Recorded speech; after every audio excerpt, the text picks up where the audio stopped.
சுவிட்சுக்கு வரக்கூடிய லைன். இது பார்த்திங்கன்னா டிஸ்பிளேக்கு வரக்கூடிய லைன். இது பார்த்திங்கன்னா சார்ஜிங் அண்ட் ஸ்பீக்கருக்கு வரக்கூடிய லைன். இது பேட்ரி கனெக்டர்.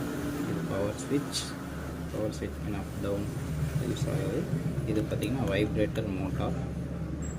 உங்களுக்கு வந்து வைப்ரேஷனுக்காக கொடுத்துருக்காங்க. இது இயர் ஸ்பீக்கர் செக்ஷன். இது பார்த்திங்க அப்படின்னா நெட்வொர்க் ஆண்டனா. இது இல்லைனாலும் உங்களுக்கு டவர் வரும், பட் பார்த்திங்கன்னா பூஸ்ட் பண்ணி கொடுக்காது. 1.2 தான் இருக்கும். இது இருந்தால் தான் உங்களுக்கு ஃபுல்லாக டவர் கிடைக்கும். நமக்கு பாட்டம் செக்ஷன் ஓப்பன் பண்ண தேவையில்லை, நமக்கு டாப் மட்டும் தேவைப்படுது. இப்போ நம்ம பேட்டரி ரிமூவ் பண்ணிடுவோம். நம்ம டிஸ்பிளேவை ரிமூவ் பண்ண போகிறதுனால